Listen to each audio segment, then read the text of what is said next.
On many occasions, the touch screens, when one candidate was, his name was touched and the screen lit up, what happened, unfortunately, is that when you get to the end of your ballot, you can then bring up the screen that will tell you everything, all of the various different candidates that you'd voted for, and then you could press and say, yes, this is my vote.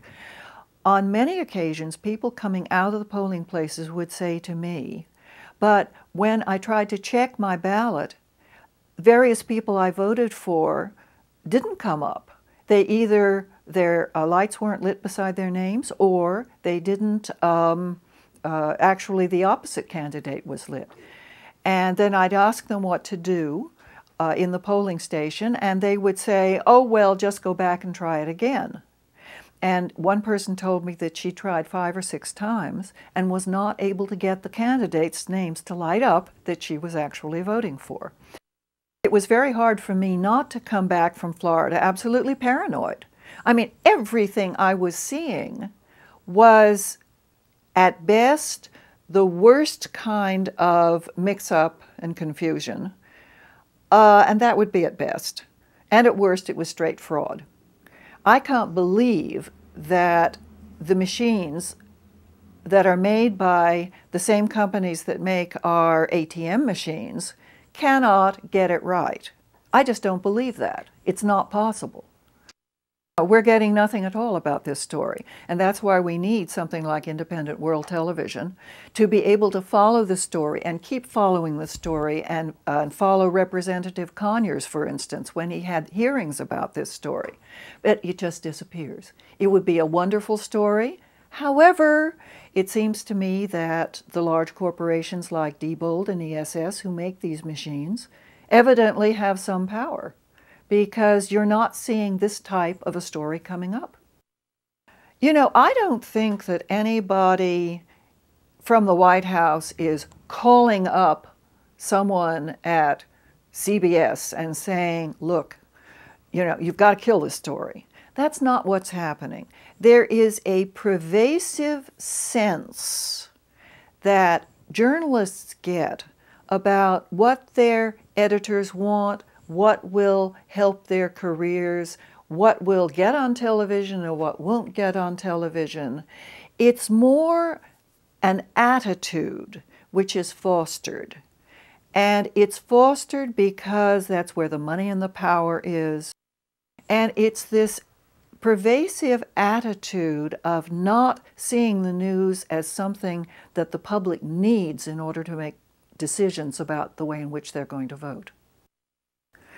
Unfortunately, since it's necessary now to make money on your news departments, which you'd never had to do before, remember, there used to be this firewall up between the news departments and the entertainment part of television. Of course, this has come down, and now news has to pay for itself. And unfortunately, you don't get news when news has to pay for itself. It's impossible to cover every single facet of everything that's happening in the world. And as you know as a journalist, as I know as a journalist, it's important what you put into your stories and what you leave out of your stories. And it's in what you put in and leave out where your bias comes in.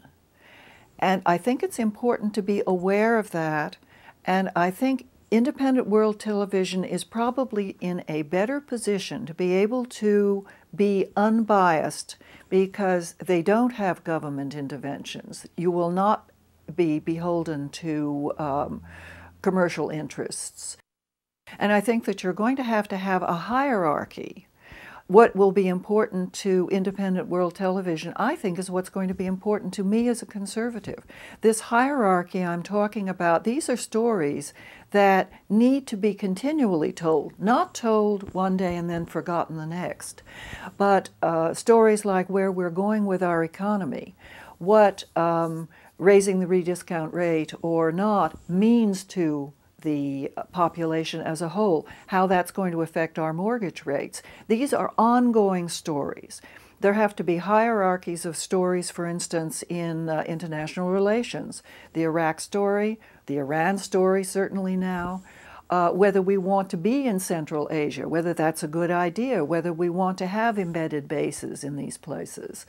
And without understanding what some of these issues are, you know, how can we go to our representatives, our congressmen and our senators, and make our voices heard? How can we participate in democracy? We can't. It's impossible. You know, there was an interesting thing in ancient Greece where democracy first came into being. The word idiot in Greek meant a person who was not willing to take his responsibility as a citizen, who was not willing to inform himself. And we are idiots, but we are made idiots by the media and the way in which the media feed us information. We can't go out on the streets, for instance, of Athens and find out what's going on. But we do have the media, and the media can tell us what's going on, and that's why it has to be independent, and it has to be worldwide. Independent world television.